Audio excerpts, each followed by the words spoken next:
Some people don't feel lonely because they're alone. They feel lonely because the only place they've ever felt fully understood exists behind a screen. It's a strange kind of grief. You can spend hours talking to strangers online who somehow understand parts of you that the people closest to you never notice. You can admit fears you've hidden for years. You can say, "I'm bisexual," and instead of watching someone's face change, you watch supportive comments appear one after another. For a moment, you finally stop editing yourself. But then you close the app, and the real world is still waiting. The family that avoids the subject. The friends who think you're just confused. The partner who quietly wonders if you'll eventually leave them for someone of another gender. The coworkers who joke about bisexuality as if it's a phase. Suddenly the version of yourself that felt real online becomes someone you have to hide again. That contradiction changes people. Quietly, over time. Many bisexual people don't become attached to the internet because it's addictive. They become attached because it's the only place where existing doesn't always require an explanation. Real relationships often begin with invisible negotiations. How much of yourself is safe to reveal? Should you mention your dating history? Should you correct someone's assumptions? Should you explain that attraction doesn't erase commitment? Every conversation feels like a calculation. Not because you're dishonest, because you've learned honesty has consequences. Eventually, your brain starts treating every new relationship like a potential interrogation. Before you speak, you're already preparing your defense. That's emotional survival. And it becomes exhausting. Modern life tells people to be authentic. But authenticity only feels safe when acceptance seems predictable. For many bisexual people, it rarely does. Instead, they learn another skill: emotional shape-shifting. Around one group, they emphasize relationships they've had with women. Around another, they mention dating men. Sometimes they avoid talking about attraction altogether. Not because they're ashamed. Because constantly translating your identity drains something from you. People call it overthinking. But it feels more like emotional editing. Removing pieces of yourself before someone else decides they're inconvenient. The internet changes that equation. Algorithms don't ask for your history. Communities don't pause awkwardly after hearing your identity. For once, you don't have to convince anyone you're real. That feeling can be intoxicating. Not because it's fake, because it feels unfamiliar. Imagine spending years walking into rooms where you're expected to prove yourself. Then suddenly entering one where nobody asks for proof. Your nervous system notices the difference immediately. Safety doesn't always feel exciting. Sometimes it simply feels quiet. And after years of emotional vigilance, quiet becomes addictive. But here's where something darker begins. Online acceptance often arrives instantly. Real intimacy never does. Social media rewards emotional visibility. Real relationships require emotional patience. Those are completely different experiences. Online, someone can understand one sentence about your identity and respond with support. Offline, someone has to learn your fears, your history, your habits, your contradictions. Real intimacy unfolds slowly. The internet compresses that process into seconds. Without realizing it, your brain starts associating quick validation with emotional safety. Not because validation is love. Because loneliness has trained your nervous system to mistake immediate acceptance for belonging. That confusion hurts, especially when dating. You meet someone, they're kind, they're interested, everything seems promising. Then comes the conversation. So, are you actually bisexual? It's a question many people ask casually. But for someone who's answered it dozens of times, it doesn't feel casual anymore. It feels like another audition. Another reminder that your identity remains under review. Again, and again, and again. Eventually you stop fearing rejection itself. You start fearing the exhaustion of explaining yourself before rejection even happens.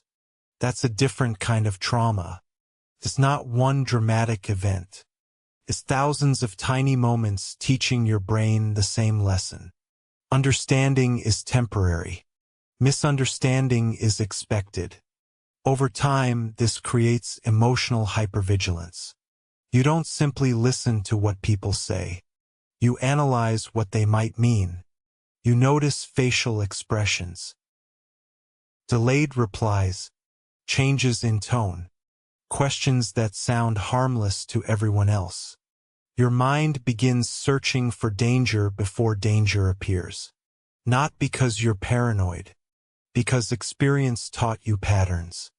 That survival mechanism often follows people into healthy relationships. Someone asks an innocent question.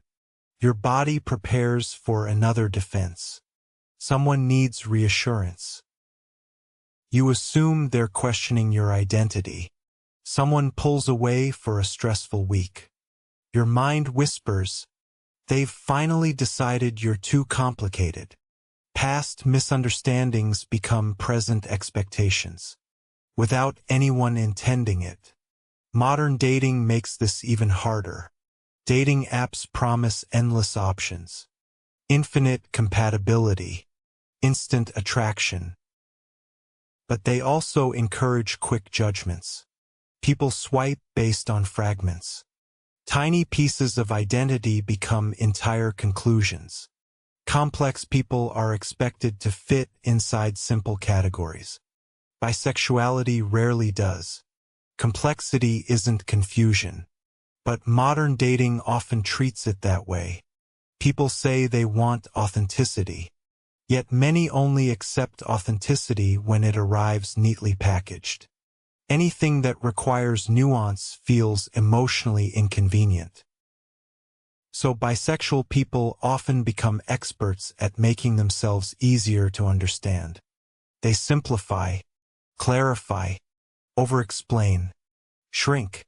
Not because they're uncertain, because uncertainty in other people becomes their responsibility to manage.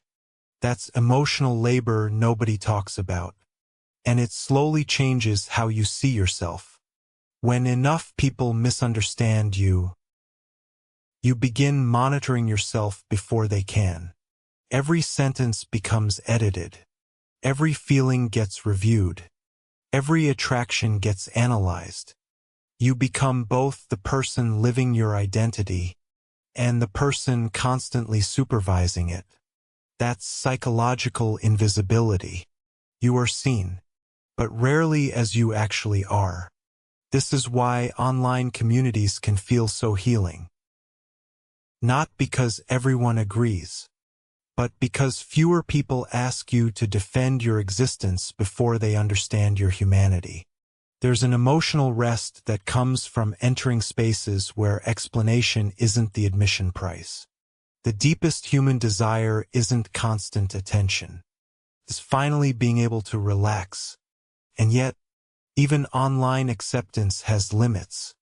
Profiles don't hold your hand during heartbreak. Comments can't replace eye contact.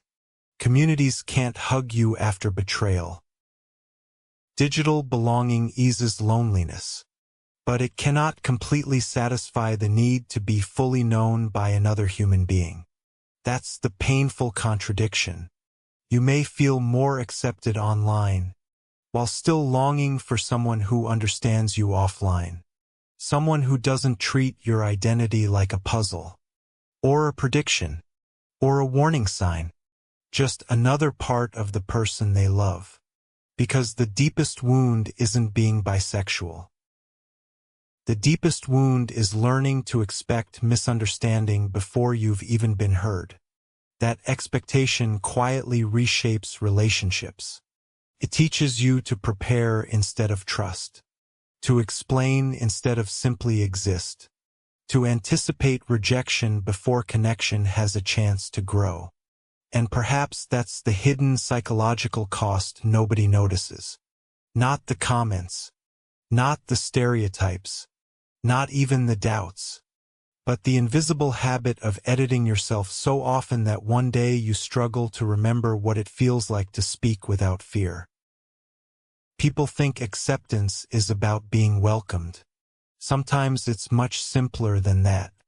Sometimes acceptance is the first moment your nervous system realizes it no longer has to stay on guard, because being emotionally understood is different from being emotionally tolerated. And after years of surviving on tolerance, understanding feels almost unreal, until one day, it doesn't, simply feels like home.